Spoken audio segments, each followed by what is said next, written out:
And we are back with our daily Bible readings. Hi, my name's Alan Todd Boyd Jr. We're conducting our daily Bible reading for April 12th, 1 Samuel chapter 20.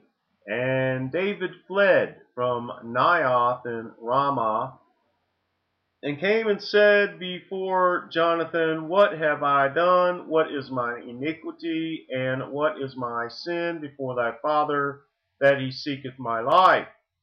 And he said unto him, God forbid thou shalt not die. Behold, my father will do nothing, either great or small, but that he will show it me.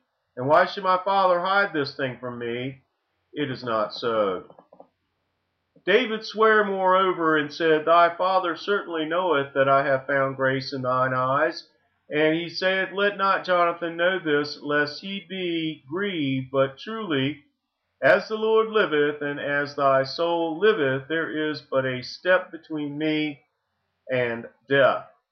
Then said Jonathan unto David, Whatsoever thy soul desireth, I will even do it for thee.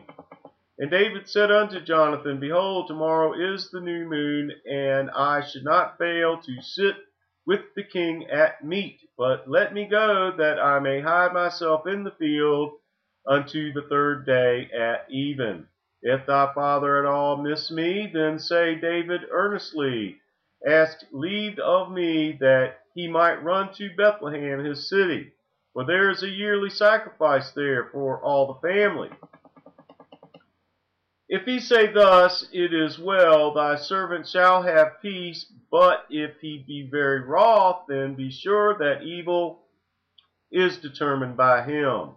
Therefore thou shalt deal kindly with thy servant, for thou hast brought thy servant into a covenant of the Lord with thee. Notwithstanding, if there be in me iniquity, slay me thyself, for why shouldest thou bring me to thy father? And Jonathan said, Far be it from thee, for if I knew certainly that evil were determined by my father to come upon thee, then would not I tell it thee. Then said David to Jonathan, Who shall tell me? Or what if thy father answer thee roughly? And Jonathan said unto David, Come, and let us go out into the field. And they went out both of them into the field. And Jonathan said unto David, O Lord God of Israel, when I have sounded my father about tomorrow any time, or the third day, and behold, if there be good toward David, and I then send not unto thee, and show it thee, the Lord do so, and much more to Jonathan. But if it please my father to do thee evil, then I will show it thee, and send thee away, that thou mayest go in peace. And the Lord be with thee, as he hath been with my father. Thou shalt not only while yet I live show me the kindness of the Lord, that I die not, but also thou shalt not cut off thy kindness from my house forever. No, not when the Lord hath cut off the enemies of David, every one from the face of the earth. So Jonathan made a covenant with the house of David, saying, Let the Lord even require it at the hand of David's enemies. And Jonathan caused David to swear again, because he loved him, for he loved him as he loved his own soul. Then Jonathan said to David, Tomorrow is the new moon, and thou shalt be missed, because thy seat will be empty. And when thou hast stayed 3 days, then thou shalt go down quickly and come to the place where thou didst hide thyself when the business was in hand, and shalt remain by the stone Ezel. And I will shoot 3 arrows on the side thereof, as though I shot at a mark. And behold, I will send a lad, saying, Go, find out the arrows. If I expressly say unto the lad, Behold, the arrows are on this side of thee, take them, then come thou. For there is peace to thee, and no hurt, as the Lord liveth. But if I say thus unto the young man, Behold, the arrows are beyond thee, go thy way, for the Lord hath sent thee away.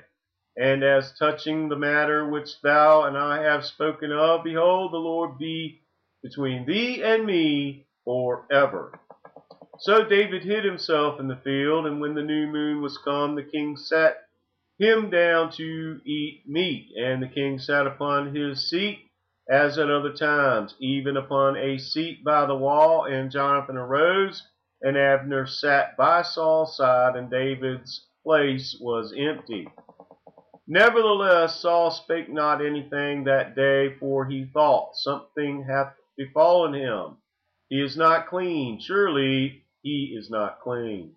And it came to pass on the morrow, which was the 2nd day of the month, that David's place was empty. And Saul said unto Jonathan his son, Wherefore cometh not the son of Jesse to meat, neither yesterday nor today? And Jonathan answered Saul, David earnestly asked leave of me to go to Bethlehem. And he said, Let me go, I pray thee, for our family hath a sacrifice in the city, and my brother he hath commanded me to be there. And now, if I have found favor in thine eyes, let me get away, I pray thee, and see my brethren. Therefore he cometh not unto the king's table.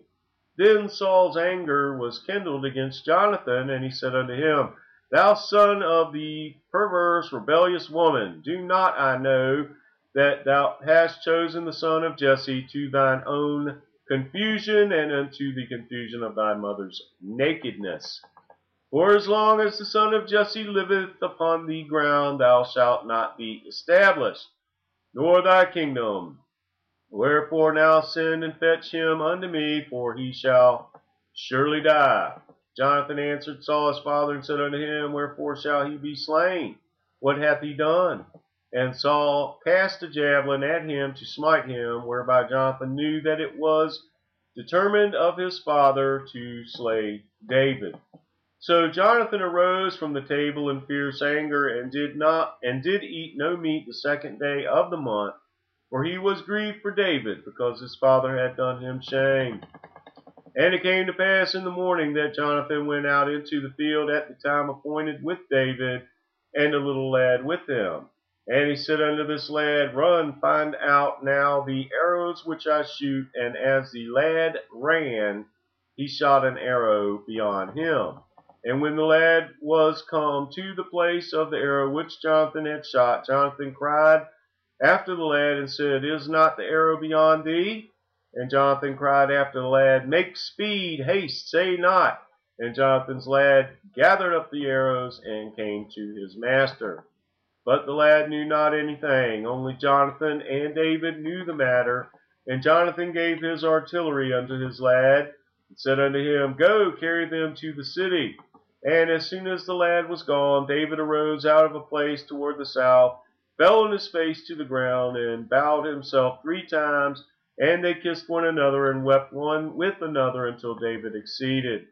Jonathan said to David, Go in peace, for as much as we have sworn both of us in the name of the Lord, saying, The Lord be between me and thee, and between my seed and thy seed forever.